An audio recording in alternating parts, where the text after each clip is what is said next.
When we step off our yoga mats, we take what we've learned with us.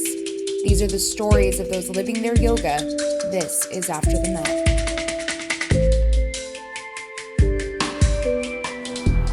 On this episode of After the Mat, we're up in Los Angeles in the Silver Lake neighborhood meeting with Mary Beth LaRue.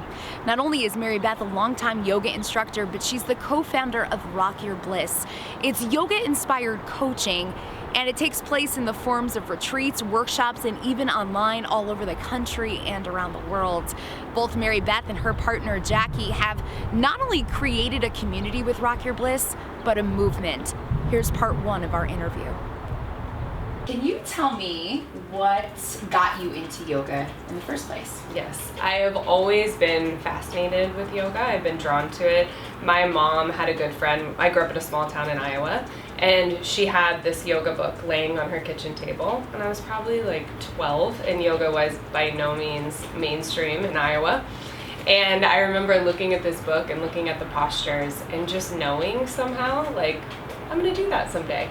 So I tried a few different classes and nothing had really fit for me, but I moved to DC and was working at a desk job and walked by this studio and ended up there and finally felt like that I came home to my body and like got present for the first time in a while. So I became obsessed and started practicing twice a day, did my first teacher training. This was at like age 21, 22. Okay. So that really was like the jumping off point, and now I'm 33, and there are no twice a day practices anymore, but it's just been a huge influential part of my life.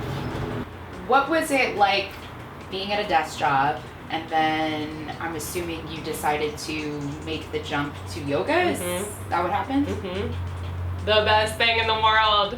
I had a countdown on my desk when I started my job as an editor to 2 years, because growing up in Iowa, like they were instilled with values of loyalty and like seeing something through, and I decided in my head that 2 years was like enough time to give something a go, and I knew it wasn't for me, but I learned a lot and whatnot.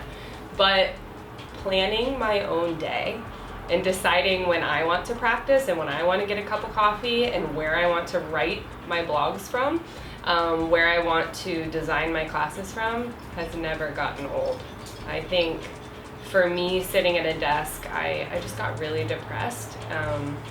I was in a room with no sunlight, which you're in my space now, you know how much I love it, and it didn't feel natural. I still don't think it's natural. We're not meant to sit still for hours a day. So being able to experience that sense of freedom I can't even put it into words. Was there any points with that transition where you were really fearful or had a lot of doubts? Yes. And I think I was looking for outside validation. Like I wanted someone to say, great idea, quit your job at National Geographic after going to journalism school and be a yoga teacher. I remember saying to my brother that when I told people that I was leaving, their reaction was like I told them I wanted to be a Teenage Mutant Ninja Turtle. Like it was like complete dismay. So I was scared. Of course I was scared. Like a lot of people's reaction was, you want to have health insurance, you want to have a 401k, like this traditional model. And I get it. As a little bit older now, I can see how like that is a logical thing to be concerned about. But I'm so happy that my younger self, my 24-year-old self, went after it anyway. And I like still go back and thank that version of myself over and over again for making the leap. When you met Jacki, how did that sort of, I guess, manifest? And then both of you decided to go into business together. So can you kind of talk a little bit about that and what exactly Rock Your Bliss is? So when Jacki and I met, it was not love at first sight. Like we tell the story a lot when we lead workshops and stuff, because people see us as like, and those two met and they created Rock Your Bliss, but oh my God, like I moved to essentially take Jacki's job by accident. It was just this weird detail stuff and the way stuff had worked out with Lululemon. And so she couldn't stand me and I was terrified of her. Like she's a big presence, she's amazing. But at the moment, scary as could possibly be. And so she ended up moving to Chicago, and we had no friendship, no relationship, and she moved back, and somehow I think our guys had met, like my husband now and her husband now, and so we started hanging out, and through like some really authentic conversations and some major like ego checks, we realized what it was that was holding us back, and it was fear of each other.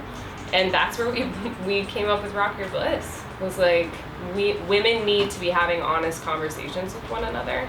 Women need to be vulnerable. Women need to show like their underbellies, what they try to like not let anybody see or experience in order to experience transformation.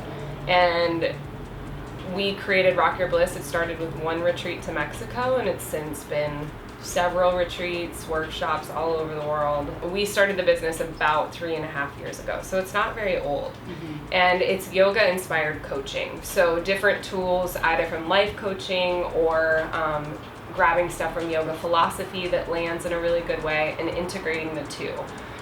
So we've created these online programs that are based on the chakras, and the work will be around rooting and embodying, around our hearts, around our perspective. And we incorporate this work into everything that we do. We've really been gearing what we do to women in the last, I would say we've honed in on women in the last 1.5 years, just because that's where the brand was headed. Like once you create a brand, I think it starts to like take on a life of its own. And as the creator of it, you're like, okay, this is what I'm seeing and this is how I'm being informed. And this is where I'm having like the deepest experiences. And once again, it was with women. When I was in that weird period of feeling stuck in my job, I kept looking for books on quarter life crisis. I was like, I feel so stuck. Like I felt so scared. Like I thought this is just how I was going to live out my life. Like just go to a desk, look forward to retirement. And that really freaked me out. Like really freaked me out. Rock Your Bliss is a good launch pad for people who feel stuck, who feel like they get stuck in a lot of the same patterns in their thoughts or their actions. And even though it has like a playful name of Rock Your Bliss, we take the work really seriously, and it's a great place for people who are craving transformation. Rock Your Bliss is my main hustle now. And for Jacki and I to make that decision and step into that felt so good. It was like a complete commitment of this is our life's work. So seeing it expand, seeing more people doing programs, whether that's in person or online, and growing this community in a way that feels authentic. If we don't have 80,000 Instagram followers, we're okay with it. If we have people who are engaged and present and it feels good, that's what works. And I want to be able to judge the metrics of our business from that, like how it feels and how people are shifting. Like as far as goals, we want to write a book, and we're going to start on that this summer, and growing our podcast, which we'll put out in May, growing our online programs, and then selling out a few like amazing retreats a year, and that feels like enough. Coming up on part 2 of this episode of After the Mat, Mary Beth talks about her work with Wanderlust and has some pretty friendly advice for aspiring yoga teachers. Next time on After the Mat.